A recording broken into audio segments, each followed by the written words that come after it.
오늘 하라와 하지 말라라는 제목으로 같이 은혜 나누기 원합니다.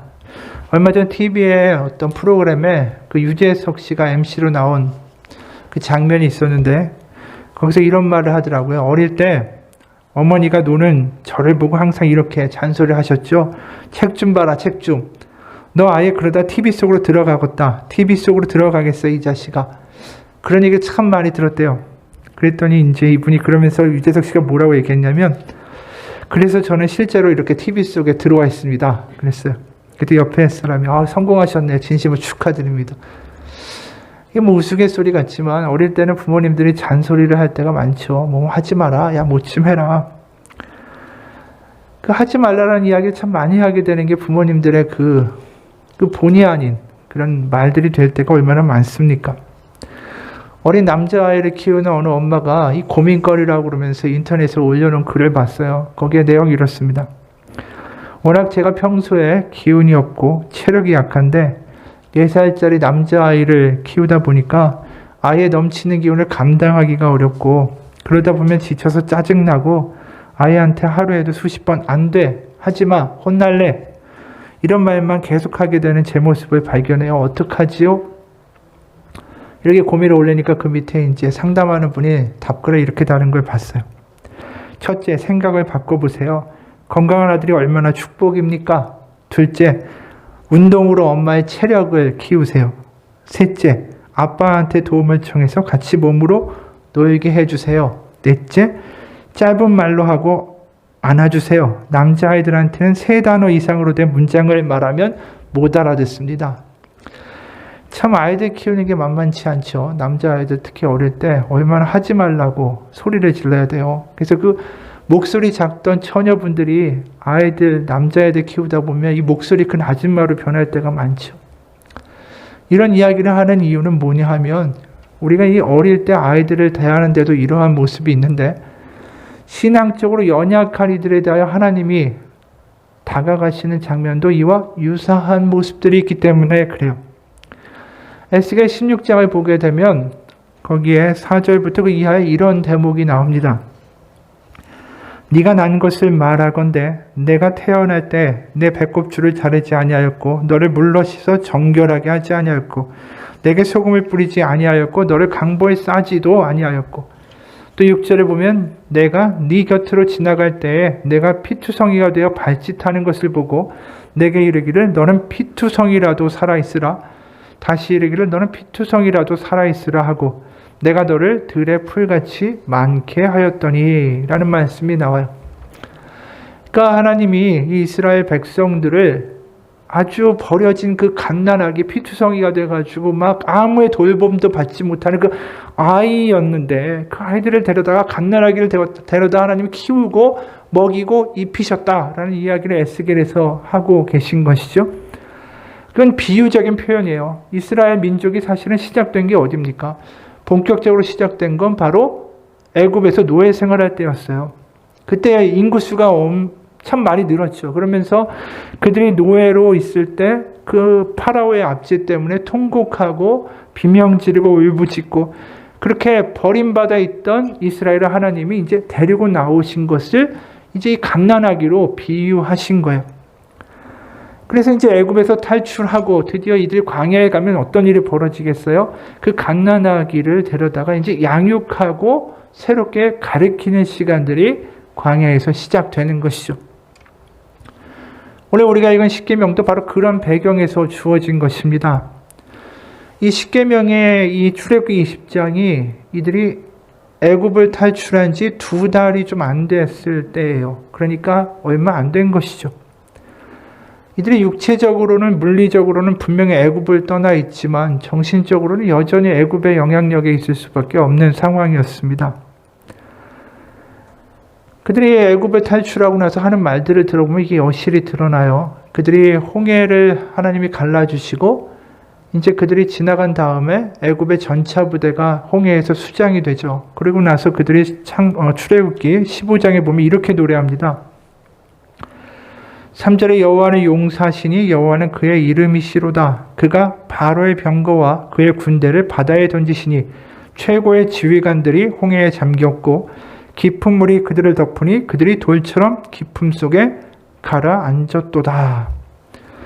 그러니까 이들이 기뻐하면서 하나님을 찬양하는데 그 주된 내용이 뭐냐면 바로 애굽에 믿는 태양신보다 더 강한 신, 바로 용사이신 강력한 여호와다라고 이야기를 해요. 그러니까 뭐든지 비교 대상이 하여튼간 이게 이집트인 거예요. 그럴 수밖에 없죠. 그래 이제 광야에 들어가서 그들이 또 불평할 때 불평의 기준은 또 어디가 될까요? 이집트예요. 그래서 민수기 11장 5, 6절에 보면 우리가 애굽에 있을 때에는 값없이 생선과 오이와 참외와 부추와 파와 마늘들을 먹은 것이 생각나거늘 이제는 우리의 기력이 다하여 이 만나 외에는 보이는 것이 아무것도 없도다. 그들의 비교 대상은 애굽에서의 생활이에요. 그 종살이가 고됐는데도 이렇게 미화시켜서 기억해서 비교하고 있죠. 출애굽기 16장 3절에도 이런 말씀이 나와요. 이스라엘 자손이 그들에게 이르되 우리가 애굽 땅에서 고기가마 곁에 있던 때와 떡을 배불리 먹던 때에 여호와의 손에 죽었더라면 좋았을 것을 너희가 이 광야로 우리를 인도해내어 이 온 회중이 줄여 죽게 하는도다. 그러니까 이들의 몸은 분명히 이집트 애굽을 벗어났지만 그 정신은 여전히 그 이집트가 시퍼렇게 살아있는 거예요. 그들의 머릿속에는. 그러다 보니까 이들이 본능적으로 무슨 일을 하냐면 자신들의 애굽에서 보았던 신, 뭐 태양신부터 시작해서 여러 잡신들이 많을 거 아니에요. 그 신들과 여호와를 계속 저울에다 놓고 비교하는 거예요.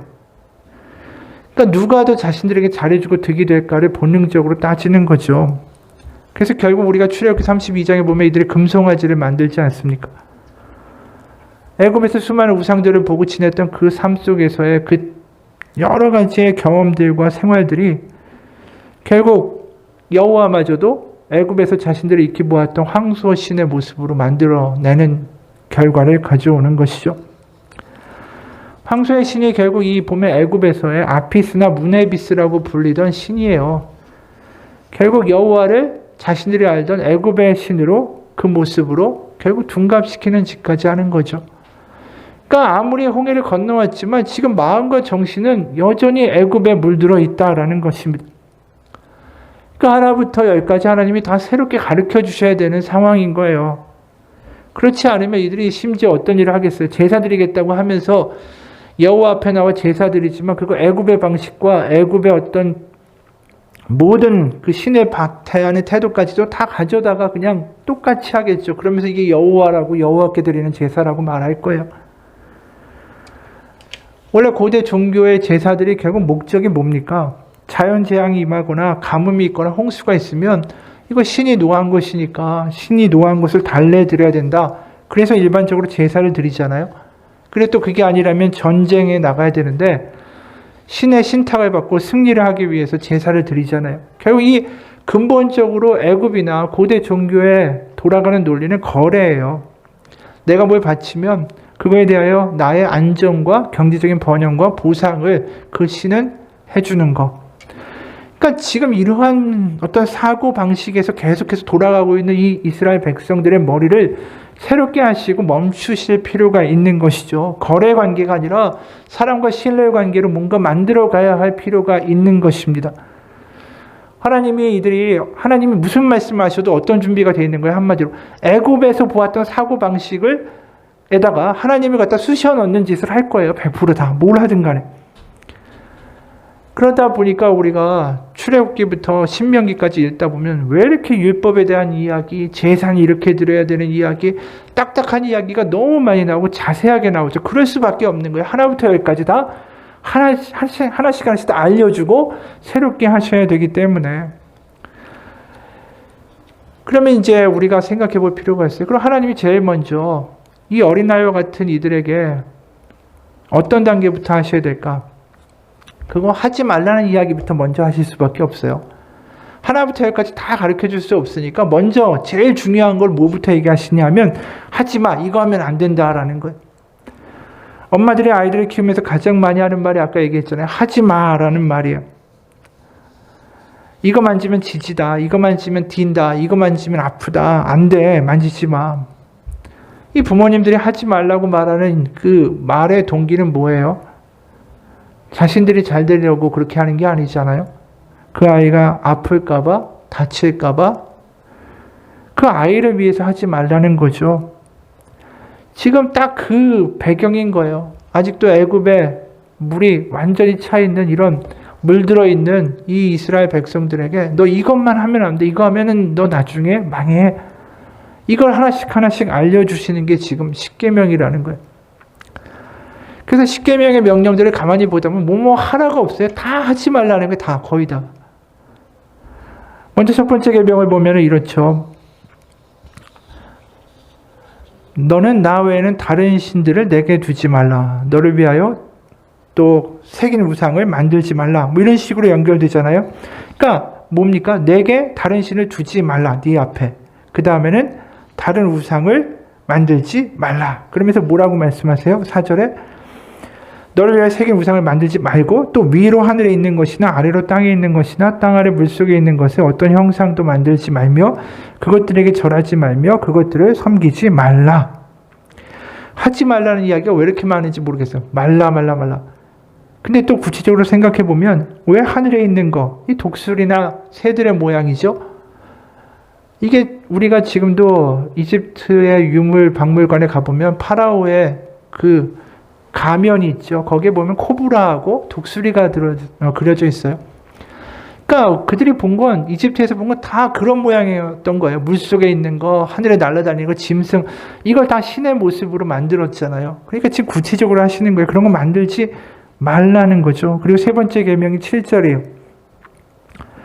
너는 내 하나님 여호와의 이름을 망령되게 부르지 말라. 계속 하지 말라고 하시는 거예요.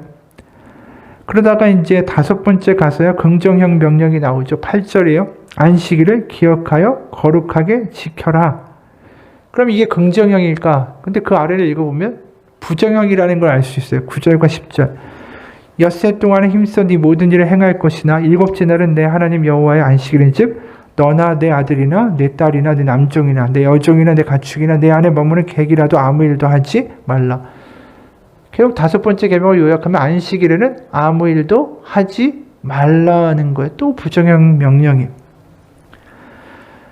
또 그 다음에 보면 이제 긍정의 명령이 나오죠. 12절에 네 부모를 공경하라. 그리하면 내 하나님 여호와가 내게 준 땅에서 네 생명이 길리라. 근데 이 이야기가 결국 뭐예요? 네가 부모한테 불효하면 경시하면 네가 이 땅에서 죽게 될 것이다. 경시하지 말라는 이야기죠. 결국은. 그리고 13절부터 17절까지는 완전한 부정이에요. 살인하지 말라. 간음하지 말라. 도둑질하지 말라. 내 이웃에 대하여 거짓 증거하지 말라. 내 이웃의 집을 탐내지 말라. 이 말라라는 이야기만 아주 그냥 가득한 게 십계명이에요. 이미 이야기한 대로 이 십계명은 뭐뭐하지 말라라는 게 그 백성들에게 하나님 군림하시고자 해서 하시는 말씀이 아니라는 거예요. 이 하나님의 부정형의 명령은 결국 사랑의 표현인 것이죠. 누군가 이런 말을 했어요. 하나님은 심판마저도 언제나 부정을 통한 긍정이었고 세상을 긍정하기 위한 사랑의 개입이었고 위대한 봉사였다. 하나님에게는 긍정만 있지 부정은 없다. 다시 말해서 하나님의 모든 행위는 사랑 아닌 것이 없고 결국 부정을 통해서라도 우리에게 긍정을 이끌어내시기 원하기 때문이다 라는 거예요. 결국 하나님이 하지 말라는 게 어떤 군림하시거나 아니면 혼내기 위해서 하시는 게 아니라 그 하지 말라는 게 결국 하나님의 사랑의 동기에서 시작된 것이다 라는 거예요. 우리가 사실 생각해 보면 이 십계명만 부정의 명령인 것이 아니에요. 우리가 가장 잘 알고 인상 깊게 기억하는 창세기 2장에 나와 있는 하나의 아주 강하고 중요한 명령이 있죠. 16절과 17절에 보면 여호와 하나님이 그 사람에게 명하여 이르시되 동산 각종 나무의 열매는 네가 임의로 먹되 선악을 알게 하는 나무의 열매는 먹지 말라. 네가 먹는 날에는 반드시 죽으리라. 그러니까 여기에 어떻게 보면 창세기에 나와 있는 첫 번째 아주 중요한 명령도 부정형이에요. 하지 말라는 것이죠. 그러니까 이 뱀의 유혹에도 빠져서 쉽게 넘어가 아담과 하와 같이 연약한 이들에게 하나님 던져주시는 계명이 하지 말라는 거였어요. 그 외에는 하는데 이건 꼭 하면 안 돼. 마치 아이에게 이야기하시듯이. 그 배경에 십계명이 똑같이 이어지는 거예요. 다 해도 되는데 이거는 하면 안 된다. 이게 하나님이 이 이스라엘 백성들과 연약했던 아담과 하와에게 하셨던 방식이라는 것이죠. 근데 우리가 한번 생각해 보면 성경에 이렇게 하지 말라는 이야기만 나오는 게 아니잖아요. 하라는 이야기도 많죠. 특히 마태복음 22장에 보면 우리가 좀 오늘 읽었던 십계명과 이제 반대된다라는 느낌을 받을 수 있는 본문이 나와요. 마태복음 22장 34절부터 40절까지요. 예수께서 사두개인들로 대답할 수 없게 하셨다 함을 바리새인들이 듣고 모였는데 그 중에 한 율법사가 예수를 시험하여 묻되 선생님, 율법 중에서 어느 계명이 크니까? 예수께서 이르시되 네 마음을 다하고 목숨을 다하고 뜻을 다하여 주 너의 하나님을 사랑하라 하셨으니 이것이 크고 첫째 되는 계명이요 둘째도 그와 같으니 내 이웃을 내 자신과 같이 사랑하라 하셨으니 이 두 계명이 온 율법과 선지자의 강령이니라. 이게 뭡니까? 율법과 선지자의 강령이다. 그럼 모세오경과 선지서, 예언서에 나와 있는 모든 구약 성경을 통틀어 요약하면 결국 두 가지라는 거예요. 하나님을 사랑하라, 이웃을 사랑하라. 근데 이게 결국 십계명 아닌가요? 십계명의 전반부 5개는 하나님을 사랑하는 것과 관련되고 후반부 5개는 이웃을 사랑하는 것과 관련되어 있어요.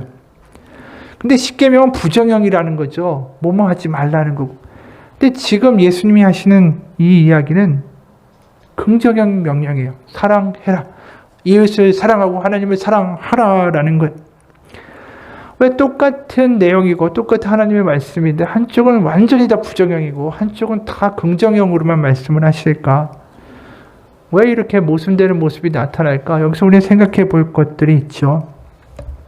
앞에서 이야기했듯이 갓난 아기가 어릴 때는 하지마 하지마 이렇게 우리가 이야기하게 되지만 부정형의 명령으로 이야기하게 되지만 믿음이 자라고 변화되기 시작하면 하지 말라는 말보다는 하라는 말을 하게 돼 있는 거죠. 부정형에서 긍정형으로 하지 말라 해서 하라로 변화가 될 수밖에 없는 거예요. 그게 바른 교육의 방향이라는 것이죠. 들을 귀가 생기게 되면 그 다음부터는 하지 말라는 것보다는 하라는 말이 나올 수밖에 없어요. 한 이야기를 소개합니다. 두 수도승이 있었어요. 길을 가다가 이 강을 만났습니다. 아주 큰 강이었어요. 그러니까 강이 가운데 가다가 얼마나 깊어질지 모르니까 그 앞에 강을 건너지 못하고 서 있는 아름다운 여인을 만났어요. 그러니까 한 수도승이 그 여인을 도와주려고 자기의 등에 업고 그 여인을 등에 업고 이 강을 건너줬습니다. 그리고 이제 다시 두 수도승이 계속 길을 갈 거 아니에요? 1시간쯤 지났어요. 갑자기 한 수도승이 조금은 화난 목소리로 다른 수도승을 훈계하는 거예요. 자네 수도하는 몸으로 여인을 등에 업다니 그게 될 일인가? 그랬더니 그 말을 듣고 있던 그 강에서 여인을 업어주었던 수도승이 이렇게 말합니다. 나는 그 여인이 시내를 건너지 못해서 그저 업어다 강을 건너다 준 것뿐인데 자네는 아직도 그 여인을 1시간 동안 업고 있단 말인가? 그렇죠. 물리적으로 업은 건 아니죠. 하지만 머릿속에 계속 맴돌고 있는 거예요. 그러니까 한 수도승은 어떻게 산 겁니까? 여인과 접촉하지 말라, 음욕을 품지 말라는 부정형 명령에 매달려 있는 거예요. 지금 계속. 그런데 한 수도승은 뭡니까? 하지 말라는 명령이 아니라 이웃을 사랑하라는 긍정적인 명령에 집중하고 있는 거예요. 그러니까 부정형 명령을 지키기에 급급한 믿음이 아니라 긍정형 믿음으로 나아가고 그것을 지키려고 하는 단계로 한 수도승이 더 나아가고 있다는 것이죠. 그러니까 부정형 명령에 천착하들은 아직도 좀 어린 거예요. 그러다 보니까 우리에게는 십계명과 같은 부정형 명령이 있고 같은 말을 다시 예수님이 긍정형으로 하시니 두 가지의 믿음의 측면이 존재한다라는 것이죠. 그럼 우리가 한번 생각해 볼 필요가 있습니다. 나는 도대체 어느 편을 더 잘 지킬 수 있을 것인가? 사실 생각해 보면 우리가 코로나 때문에 점점 잘 모이지도 못하고 기도에 대한 열심도 시간도 많이 줄어드는 게 사실이죠. 믿음이 연약해서 점점 흔들리기도 하고 넘어지기도 하고 그렇다면 우리한테 더 필요한 건 뭐냐면 바로 하지 말라는 부정형 명령이에요. 그러니까 다시 말해서 우리의 믿음이 다시 회복되려고 하면 부정형 명령이 우리 가운데 다시 회복돼야 돼요. 왜냐하면 우리가 연약하기 때문에. 만약에 하나님을 사랑해라, 이웃을 사랑해라, 내가 과연 이것을 지금 지키고 살아가는 삶일까 생각해보면 우리가 너무나도 부족할 때가 많아요. 왜냐하면 내가 연약하고 내 앞가림도 잘 못하고 나도 힘들면 내가 과연 누구를 사랑할 만한 여력이 우리 가운데 존재할 수 있을까요? 내 안에 성령이 넘치고 내가 뜨겁고 그러면 남한테 용서도 해주고 축복도 해주고 격려도 해주겠지만 만약에 이 안에가 마치 여름날에 그 논바닥이 쫙 갈라진 것처럼 그렇게 생명이 없다면 이웃에게 줄 수 있는 힘과 능력이 어디 있겠어요? 나도 힘든데. 그러면 아무리 교회에서 이웃 사랑하십시오, 하나님 사랑하십시오 맨날 들어도 우리의 삶에서는 아무런 변화가 안 일어나는 거예요. 그냥 피상적으로 맴도는 거예요. 해야지. 근데 난 안 되는 거예요. 그러다 교회에서 예를 들어서 우리가 불안한 사람을 도웁시다. 구제헌금 합시다. 그럼 그때 조금 어느 정도 내는 정도지 우리가 정말 하나님 사랑하고 이웃 사랑할 수 있는 그런 믿음의 적극적인 삶을 살아내고 있는가? 그게 안 되는 거죠. 그럴 때 우리에게 필요한 건 뭐냐 하면 부정형 명령에 대해서 다시 한번 생각해 볼 수 있어야 되는 거예요. 그냥 내 뜻대로 살아가다가 주일에만 교회에서 성령 충만하게 해주세요. 이렇게 한다고 해서 갑자기 내가 사랑이 넘치는 드라마틱한 변화가 일어나기가 어렵죠. 오히려 우리 삶들 가운데 남들이 하는 얘기에 흔들거리고 내가 더 초라해 보이고 이런 비교적인 삶을 살 때가 훨씬 많기 때문에 우리는 오히려 믿음의 장성한 그 이웃을 사랑하고 하나님을 사랑하라는 계명보다는 10계명의 계명에 대해서 다시 한번 생각해 볼 필요가 있다라는 것입니다. 우리의 사회와 세상을 좀 생각해 보면 점점 그런 것 같아요. 믿음 생활, 신앙 생활 하기가 점점 어려워지는 것 같아요. 왜냐하면 하나님 사랑하고 이웃 사랑하는 게 궁극적인 그 믿음의 지향점 아니에요? 그런데 옛날에 어려울 때는 다 어려웠어요. 옆집도 어렵고 뒷집도 어렵고 다 어려우니까 서로 돕고 비교하거나 질투하는 것보다 그래 서로 나누는 거지 이렇게 살았는데 어느 순간 물질적으로도 풍요해지니까 더 비교하기 시작했어요. 선에 갇힌 인간, 선 밖의 예수라는 책이 있는데 거기 보면 이런 이야기가 있어요. 자신에게 섹스 중독, 간음, 도둑질, 사기, 알코올 중독을 비롯한 온갖 종류의 죄를 고백하지만 탐욕을 고백한 사람은 단 한 명도 없었다. 성경은 탐욕을 질병이라고 말하지만 요즘 그렇게 생각하는 사람은 거의 없다. 사람들은 여유로워도 소득이 적은 쪽과 바빠도 많은 돈을 버는 쪽 선택하라고 하면 후자를 선택한다. 무슨 일을 하든 돈으로 보상받기를 원한다. 노후에 편하려고 더 많은 시간 일하고 경제적 독립을 하루라도 빨리 하려고 주식하고 부동산 투자를 한다. 내 노후에도 자식도 아내도 형제도 책임져 주지 않기 때문에 오히려 그런 것에 현혹되어 그 이야기 듣기 바쁘고 아이들도 바쁘다. 아이들이 2살 되면 온갖 브랜드가 뭔지 다 알고 7살이 되면 300개의 로고를 구별할 줄 안다. 온종일 스마트폰을 쓰면서 게임을 하고 유튜브를 보고 검색을 한다. 이 부모들은 가만히 있어도 애들이 다 한다는 거예요. 누가 다니면 저 신발 싸구려라는 거 알고 저 아파트는 좋은 아파트인데 왜 이렇게 낡은 아파트 사냐고 이렇게 얘기하고 이 주변에 아이들이 이러니까 부모들도 영향받고 이게 자꾸만 비교되는 거예요. 풍요로운 사회가 되면 될수록 오히려 물질적인 탐욕이 더 늘어나게 된다라는 이 모순이 등장한다라는 것이죠. 실제로 어떤 사람이 친구한테서 아주 고급스러운 가운을 선물 받았대요. 근데 그 가운을 딱 입으니까 어떤 일이 벌어졌냐면 갑자기 집에 있던 멀쩡한 가구들이 너무 낡아 보이는 거예요. 그래서 가구를 바꿨대요. 그랬더니 집이 낡아 보이는 거예요. 집의 인테리어를 다 바꾸니까 그 다음에 내가 사는 동네의 수준이 너무나도 낮아 보이는 거예요. 이 끝이 없는 거예요. 끝이 없고 자꾸만 사회가 이렇게 돌아간다라는 것이죠. 물질적인 풍요가 굉장히 중요하고 비교하는 게 너무나도 일상화된 생활이 되어버리니까 거기서 어떻게 이웃 사랑하고 하나님 사랑하는 일이 일어나겠어요. 그걸 감당할 능력이 없어졌어요. 한국교회가 점점 긍정의 명령에 감당할 능력이 사라지고 오히려 많은 사람들이 기도하는 게 뭐야? 남보다 더 잘되고 성공하고 이 경주에서 더 잘되게 해달라고 하나님한테 기도하고 내가 잘되면 하나님 앞에 복받았다라고 자랑하기에 급급한 거죠. 그러니까 이런 믿음의 생활들과 우리 현대의 삶을 보게 되면 우리의 수준이 애굽을 막 탈출한 이스라엘 백성들하고 하나도 다를 바가 없다라는 거예요. 비슷해요. 세상의 사고방식을 가지고 그대로 들어와서 거기다가 하나님을 짜맞추는 일을 얼마나 많이 하는지 모릅니다. 우리가 뭔가 우리의 삶에서 변화를 일으키려고 하면, 이런 악순환에서 벗어나려고 하면 이 부정형 명령이 다시 회복돼야 돼. 내가 뭔가 멈추어내야 하는 것이 필요하다라는 것이죠. 뭐뭐 하지 말아야겠다. 몸을 이것만은 내가 하지 말아야겠다라는 부정형 명령이 우리 가운데 분명해지기 시작할 때 우리 삶에 경계선이 쳐지기 시작하는 거예요. 그러니까 하나님이 지금 십계명이라는 10개의 부정형 명령을 주신 것은 그들의 삶에서 벗어나지 말아야 할 경계선을 쳐주신 거예요. 딱. 그러니까 그 삶에서 브레이크가 걸리는 거예요. 이 바깥으로 나가면 안 된다라는 브레이크가 삶에서 딱딱딱 걸리는 거죠. 그러니까 그들이 광야를 지나면서도 하나님 가운데 주신 십계명 안에만 있다면 그들이 광야를 지나가는데 아무 문제가 없었다라는 거예요. 그러니까 우리도 마찬가지입니다. 내 삶에서 이 선을 넘지 말아야겠다는 경계선이 있는가? 부정형이 있는가? 이것은 내가 하나님 안에서 하지 말아야 되는 것이다 라는 분명한 어떤 나에게 확신 있는 뭔가가 있는가? 그게 우리 가운데 필요해요. 그런 리스트가 만들어야 되는 거예요. 그러니까 사회에서도 그런 이야기를 하잖아요. 투두 리스트. 해야 할 일. 우리가 회사 가면은 막 이렇게 쌓여 있어요. 내가 뭘 해야 되고 뭘 해야 되고 뭘 해야 되고 뭘 해야 되고.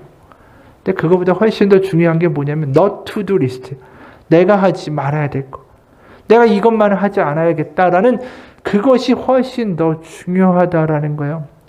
왜냐하면 해야 된다라는 거 허겁지겁 쫓아가지만 거기에 못할 때도 많고 거기에 도달하지 못할 때도 많고 그러다 보면 뒤죽박죽 되어버린 인생이 얼마나 많은지 몰라요. 차라리 내가 하지 말아야 되겠다라고 생각하는 것이 분명한 게 더 단순하고 경계선이 있는 삶이 된다라는 것이죠.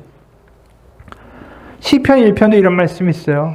시편 1편 1절이 뭐로 시작합니까? 복 있는 사람은 악인들의 꾀를 따르지 아니하며 죄인들의 길에 서지 아니하며 오만한 자들의 자리에 앉지 아니하고 2절 오직 여호와의 율법을 즐거워하여 그의 율법을 주야로 묵상하는도다. 유명한 구절이죠. 근데 생각해보면 시편이 150개가 되잖아요. 150개에서 제일 첫 번째 줄을 뭐로 쓰는가가 굉장히 중요한 거 아니겠어요? 우리가 옛날에 편지를 쓰다가 찢어버리고 연애 편지 쓰다가 다 구겨버리는 이유가 뭐예요? 첫 번째 줄이 안 써지니까. 그럼 시편의 제일 첫 번째 줄을 뭘 쓸까? 이게 굉장히 중요한 이야기라는 거예요. 근데 그게 뭐예요? 부정형 명령이에요. 지금 긍정형 명령이 아니라 세상 사람들과 악한 애들과 같이 따르지도 말고 길에 서지도 말고 거기에 앉지도 말고 주의 말씀을 묵상하라는 거죠. 여기 동사를 보면 어떻게 됩니까? 처음에는 그의 길을 따른다. 죄인들의 길을 따른다. 그 다음엔 길에 선다. 그 다음에 같이 자리에 앉는다. 이 점층법으로 되어 있는 거예요. 그러니까 뭐냐 하면 맨 처음에는 그냥 길을 가다가 그 사람들이 세상 사람들이 죄인들이 악인들이 하는 이야기에 그냥 그런 이야기를 하나보다 눈길이 좀 이렇게 가는 정도였다가 어느 순간에는 가던 길을 멈추고 그들이 하던 이야기에 귀를 기울이기 시작하다가 좀 지나면 어떤 일이 벌어지냐 하면 아예 그들이 앉는 자리에 같이 자리를 펴고 앉는 지경까지 이르게 된다는 거예요. 그러니까 시편의 시작이 뭐냐면 이거 하면 안 돼. 바로 인생의 경계선과 브레이크를 분명하게 걸고 시작하는 것이 너의 삶의 복의 길이다. 이거예요. 십계명에서 본 안식일도 마찬가지예요. 안식일이 그냥 있는 게 아니에요. 인생의 브레이크, 삶의 브레이크를 거는 거예요. 그냥 가던 삶이 아니라 십계명뿐이 아니라 모세오경 또 그 다음에 예언서까지 구약 성경 다 들춰보면 안식일 지키라는 이야기가 너무 많이 나와요. 그래서 옛날에 우리가 80년대 교회 다닐 때는 안식일에 외식하면 안 된다고 혼나기도 하고 안식일에 대충 입고 왔다고 교회에 그렇게 입고 오면 되냐고 장로님들한테 굉장히 꾸지람 받았던 기억들도 많은데 그만큼 안식일이 성경에서 굉장히 중요시되면서 나오기 때문이라는 것이죠. 그런데 안식일은 딴 게 아니에요. 삶의 브레이크를 거는 날이에요. 삶의 경계선을 치는 날이라는 것이죠. 특히 안식일이 지금 이 이스라엘 백성들에게 굉장히 중요하게 선포되고 있는 이유는 뭡니까? 이 안식일이 결국 하나님이 모든 것을 창조하신 이후에 쉬신 날이잖아요. 결국 하나님의 창조를 기억하는 날이 안식일이 되는 것입니다. 근데 창조의 대상물이 뭐예요? 태양, 강, 들, 바람, 바다. 이 모든 게 하나님이 창조하신 거예요. 그런데 거꾸로 뒤집어 보면 이게 다 애굽에서는 신이었어요. 태양 신, 나일강의 여신, 사막의 여신, 바람의 신, 다 신이었다라는 것이죠. 안식일날 결국 창세기 2장에 이 말씀이 떠오르는 거예요. 2장 1절 보면 천지와 만물이 다 이루어지니라 하나님이 그가 하시던 일을 일곱째 날에 마치시니 그가 하시던 모든 일을 그치고 일곱째 날에 안식하시니라. 결국 안식일날 쉰다라는 건 뭡니까? 애굽에서 봤던 모든 것들, 모든 신들은 다 가짜고 하나님이 만드신 피조물일 뿐이고 하나님이 모든 것을 만드신 거예요. 그게 기억나는 순간 애굽을 따라가려던 자신의 삶의 방식과 사고방식이 딱 스톱되는 거예요. 결국 경계선을 치고 브레이크를 거는 게 안식일이라는 것이죠. 결국 우리의 삶에서 보면 세상의 방식대로 살아가는 그 모든 것들을 안식일에 멈추게 되는 거예요. 특히 이스라엘 백성들이 안식일날 쉴 때 어떻게 쉽니까? 우리가 좀 전에 봤지만 여종, 그 다음에 가축, 남종까지. 그러니까 가축까지도 일을 하지 말게 해야 된다는 거예요. 종도 일을 하게 하면 안 된다는 거예요. 그런 식으로 살아가는 세상이 그 당시 있었을까? 없었어요. 무슨 여종하고 가축까지 일하지 말게 하라고 할 수 있겠어요? 그들은 일해야죠. 나는 쉬어도. 이게 뭐냐면 세상의 약육강식과 착취의 문화가 완전히 단절되는 거예요. 애굽에 있을 때는 자신들 그 애굽 사람들은 파라오들은 귀족들은 쉬었지만 아니 이스라엘 백성들은 계속 노동했어야 했잖아요. 그게 아니라는 거죠. 이 안식일 날은 다 같이 쉬는 거예요. 다 같이. 더 이상 내가 강자고 약자가 아니라 하나님 안에서 다 같이 쉬는 그 나를 기억하게 될 때 애굽에서의 방식이 깨지는 거예요. 애굽에서의 사고방식, 약육강식의 사고방식 이런 것들이 더 이상 먹히지 않는 날이 안식일이라는 것이죠. 그러니까 하나님은 계속해서 이 삶의 브레이크를 걸고 우리가 그냥 세상을 따라 질주하는 삶에 대해서 경계를 치고 멈추게 하시기를 원하시는 것입니다. 우리가 하나님을 믿으면서 그게 중요해요. 지금 우리가 믿음이 연약하면 연약할수록 내가 삶이 뒤죽박죽이 되면 될수록 내가 신앙이 뭔가 잘 모르겠고 세상 일도 너무나도 복잡하고 가정일도 복잡하고 뭔가 안 되는 것들이 너무 많다는 생각이 들 때 제일 먼저 해야 될 건 내 삶의 브레이크와 경계선이 분명한가라는 것이죠. 다시 말해서 내가 해야 할 것과 하지 말 것이 분명하지 않은 삶이 될 때 삶이 문제가 생기기 시작하는 거예요. 이재철 목사님이라는 분이 있죠. 100주년 기념교회 담임 목사님이셨다가 이제 은퇴하셨는데 이분이 더 유명해진 게 그 싱어게인인가요? 그런 프로그램이 있는데 거기에 우승한 이승윤이라는 가수가 있어요. 그 가수의 아버지가 이재철 목사님이에요. 그래서 이 아들이 우승하면서 이분의 책이 유명해져가지고 절판이 됐는데 그 책이 아이에게 배우는 아빠라는 책이에요. 그러니까 아이들을 키우면서 자신이 그 경험했던 거, 자신의 어떤 아들을 키우는 교육에 대한 것들을 적은 책인데 그 책에 이런 내용이 나와요. 자녀들을 양육하는 원칙 중 하나가 스스로 해야 할 일을 다 하는 한 하기 원하는 것은 무엇이든지 허락하는 것이었습니다. 그래서 아이들이 초등학교 고학년 때부터 대중교통을 이용해 혼자 외출은 물론이고 방학이면 혼자 외국에도 나갔습니다. 11살 어린 나이에 축구로 진로를 정한 승윤이에게는 합숙소 생활도 허락했습니다. 하지만 이렇듯 큰 자유에 있어서는 개방적이었지만 작은 자유에 있어서만큼은 한없이 엄격히 했습니다. 바르지 못한 언행이나 흐트러진 마음을 갖지 않도록 교육했던 것입니다. 어느 날 아이들이 아빠는 우리에게 큰 자유는 허락하지만 작은 자유는 주지 않는다라면서 볼멘 소리를 했습니다. 그럴 때 이렇게 말해줬습니다. 아빠 엄마가 너희들에게 큰 자유를 허락하는 것은 그것이 너희들의 세계와 관련되어 있기 때문이야. 사람은 어떤 경우에라도 우물한 개구리가 돼서는 안 돼. 법적으로나 신앙적으로 어긋나는 일이 아니라면 앞으로도 너희들의 세계와 시야를 넓혀주기 위해 큰 자유는 허락해 줄 거야. 하지만 작은 자유는 원칙과 관련된 거야. 원칙에 충실하지 않으면 큰 자유는 무서운 방종이 되고 만단다. 그래서 큰 자유가 참된 자유가 되게 하기 위해서는 작은 자유는 언제나 제한받아야 하는 거예요. 이게 아이들 교육의 원칙이었다라는 거죠. 이게 하나님을 믿는 우리의 신앙에도 관련이 돼 있어요. 하나님이 십계명을 주시면서 이것만큼은 안 된다. 이거를 지키면 그 외의 것은 네가 해도 된다. 분명한 우리 가운데 삶의 경계선을 쳐주신 거죠. 이게 분명하면 이것만큼 내가 하지 않아야겠다는 게 분명하면 우리의 삶은 다시 제대로 돌아가기 시작하게 됩니다. 우리의 삶이 회복되기 위해서는 하지 말아야 될 게 분명해져야 돼요. 내가 이 일만 하지 말겠다. 내가 내 삶 속에서 하나님이 원하시지 않는 거, 하나님의 마음을 아프게 하는 거, 하나님 보시기에 내가 끊어내야 될 것들, 내가 끊어내야 될 말과 언어들이 과연 뭔가 한번 생각해 봐야 됩니다. 삶이 엉망이라면 제일 먼저 해야 될 게 이거예요. 내 삶이 어디로 흘러가는지도 모르겠고 게을러지기도 하고 나태해지기도 하고 뭐가 뭔지 모르겠고 뒤죽박죽이라면 제일 먼저 이거부터 한번 리스트를 만들어 보세요. 내가 하나님 안에서 끊어내야 되고 멈춰야 될 게 과연 뭔가. 그게 회복의 시작이에요.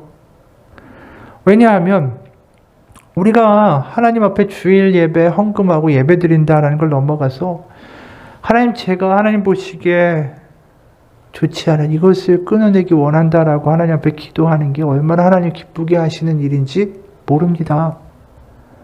왜냐하면 그게 회복이 되는 이유는 아주 분명해요. 내가 하나님 안에서 하나님 보시기에 이게 좋지 않아요. 내가 악한 말을 해요.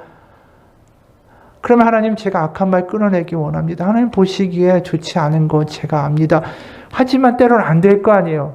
그럼 그 안 되는 것 때문에 하나님 앞에 회개하며 기도하게 되죠. 내가 하지 말라는 걸 지키기 위해서 하나님 앞에 나아가고 그것 가지고 하나님 앞에 몸부림친다라는 것 자체가 은혜의 시작이에요, 이미.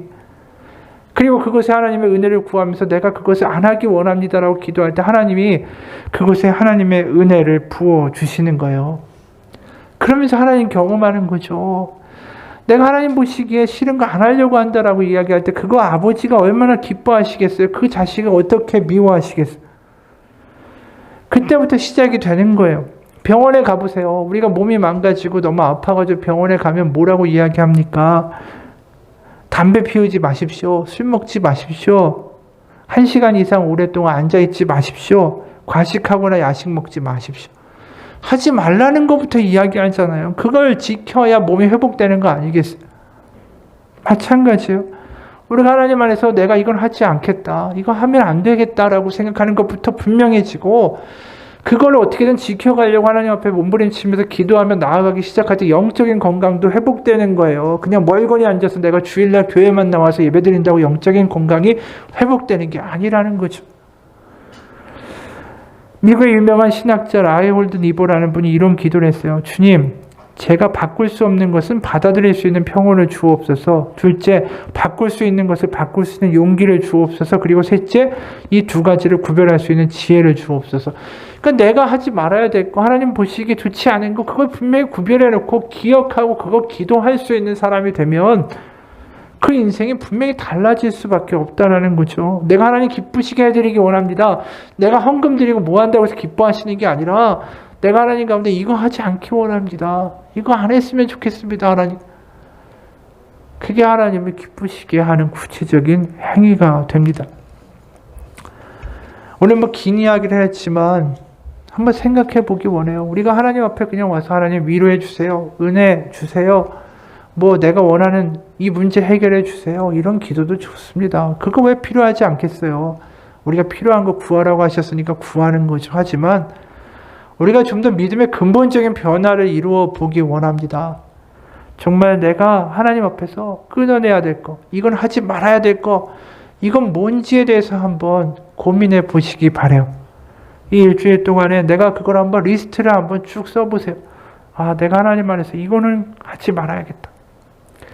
그리고 그것을 한번 지켜보려고 한번 해보세요. 그리고 안 되면 그것 때문에 하나님 앞에서 한번 기도해 보세요. 하나님, 제가 하나님 기뻐하시지 않은 것 같아서 안 하려고 하는데 자꾸만 하게 됩니다. 하나님 능력을 주시고 힘을 주세요. 그러다 보면 하나님이 그곳에 하나님의 능력을 경험하게 해주실 거예요. 그게 하나님 안에서 회복되는 첫 번째 길이에요. 멀거니 그냥 기도하라. 그럼 뭘 기도해야 될지 모르겠잖아요. 구하라. 뭘 구해야 될지 모르겠어요. 맨날 똑같은 레파토리예요. 내 소원만 기도하는 기도가 아니라 하나님의 마음을 기쁘시게 하는 기도가 여기에 있는 거예요. 우리의 삶에서 이 부정형 명령 경계선을 치고 브레이크를 거는 우리의 삶에서의 이러한 기도와 이런 하지 말아야 될 것들에 대한 분명한 것들이 회복되는 우리의 삶이 되시길 주님의 이름으로 축원합니다. 같이 기도하겠습니다. 하나님 아버지, 그냥 흘러가는 삶이 좋은 게 아닙니다. 오늘이 내일이고 내일이 모레가 되는 삶, 그 삶 속에서 과연 생명이 있는가? 그곳에 변화가 있는가? 그곳에 소망이 있는가? 그것에 대해 생각하지도 못하고 그냥 사라져가는 인생으로 우리의 인생이 끝나지 않게 하여 주옵소서. 하나님, 하지만 우리가 길을 모릅니다. 어떻게 우리의 삶의 변화가 시작되고 어떻게 하나님 안에서 뜨거운 열정과 하나님의 성령의 충만함이 시작되는지 아직도 맥을 잡지 못할 때 하나님, 우리가 다시 이 시간 결단합니다. 하나님 보시기에 좋지 않은 것, 내가 하지 말아야 할 것들에 대하여 다시 한번 고민하며 내가 그걸 붙잡고 몸부림치고 기도할 때에 다시 우리의 삶에서 하나님의 은혜가 회복되고 그곳에서 내가 하지 말아야 할 것들을 하나님 성령 가운데 도와주시고 위로해 주시고 일으켜 주시고, 그래서 남을 사랑하고 하나님 사랑할 수 있는 바로 긍정형의 명령의 단계까지 우리를 이끌어가신 하나님의 은혜가 우리 가운데 임할 것을 믿습니다. 하나님, 다시 시작하기 원합니다. 우리의 삶이 코로나 가운데 흐트러지고 무너지고 뒤죽박죽이 되고 나도 잘 모르겠고 미래도 모르겠고 혼란스러운 가운데 다시 한번 우리의 삶에서 경계선을 치고 하나님 안에서 하지 말아야 할 것들을 다시 한번 추스리며 하나님 앞에 나아가는 우리의 신앙이 되게 하여 주옵소서. 예수님 이름 받들어 기도합니다. 아멘. 우리 다 같이 기도하면서